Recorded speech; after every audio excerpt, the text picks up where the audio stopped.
Ya, Ustadz, di samping tadi masalah fidyah, saya juga punya masalah yang saya belum tahu solusinya. Itu tentang itu. Bagaimana saya itu punya Pak D atau kakaknya ibu saya dan juga dari bapak saya mama gitu. Dan qadarullah Bude dan Pak D itu memang nggak mampu. Oh gitu.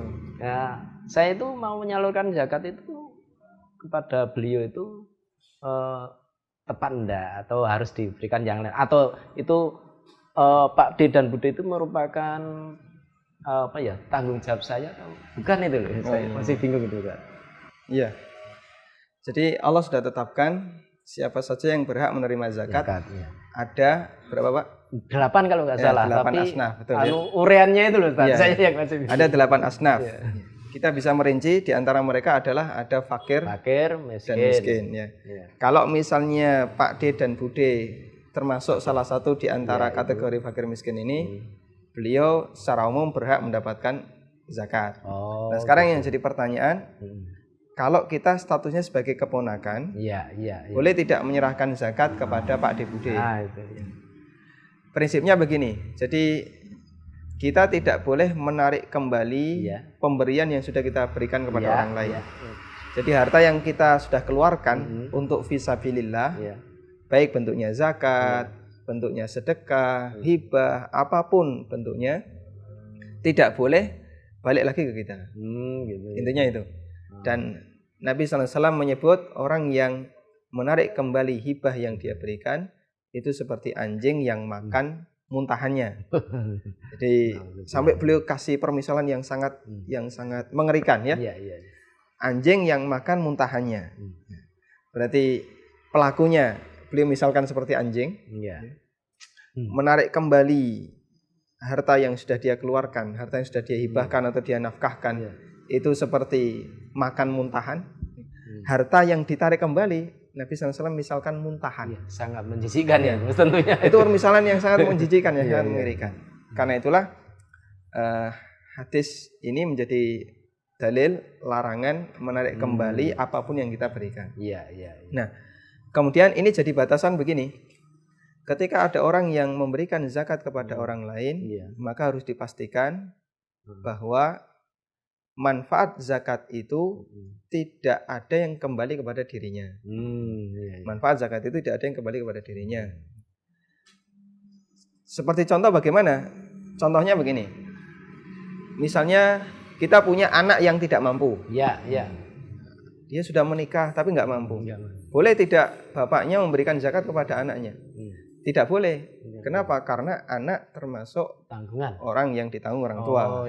Sehingga ketika orang tua nggak mampu atau anak nggak mampu, nanti anak ngasih atau orang tua ngasih tanggungan ke anaknya. Atau sebaliknya, ketika orang tua nggak mampu, boleh tidak anak memberikan zakat ke orang tua? Jawabannya nggak boleh. Karena orang tua masih tanggungan anak.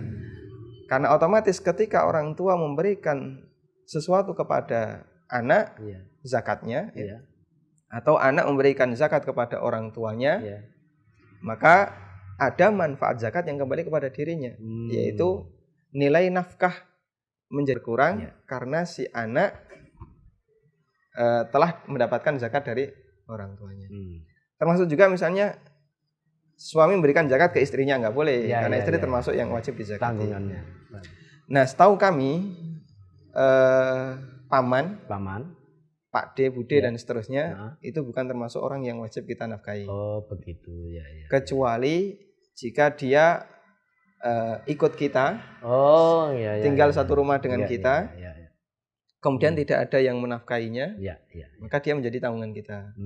Kalau seperti itu, kita sarankan agar zakat tidak diberikan kepadanya. Tapi kalau dia terpisah dengan kita, apalagi dia punya keluarga, punya anak, tapi nggak mampu, insya Allah boleh untuk mendapatkan zakat dari kita, karena bukan termasuk orang yang wajib kita nafkahi. Jadi kasus saya itu seperti yang Ustadz katakan, yang kedua tadi, dia punya anak tapi kurang mampu, tapi tidak serumah dengan saya. Itu gitu. Insya Allah tidak masalah. Terima kasih. Mendapatkan zakat dari bapak. Ada satu catatan menarik tentang masalah ini ya, kepemilikan zakat. Iya. Jadi istri itu boleh memberikan zakat ke suami. Istri boleh memberikan zakat ke suami. Alasannya apa, Ustaz? Tapi tidak sebaliknya. Oh gitu. Ya. Oh ya, karena istri tanggungannya suami ya. Tapi kalau istri tidak nanggung suami. Ya betul ya. Bisa diterima. Jadi ini pernah terjadi di zaman Nabi sallallahu alaihi wasallam. Ada seorang sahabat namanya Ibnu Mas'ud. Beliau punya istri namanya Zainab. Nah, si Zainab ini kaya. Dia mungkin punya harta dari warisan atau harta dari orang tuanya. Ketika mau memberikan sedekah dari hartanya, kemudian beliau dinasihati sama suaminya, berikan saja ke saya kan nggak mampu. Akhirnya sama Zainab, ya bisa, tapi saya konsultasi dulu sama Rasulullah SAW.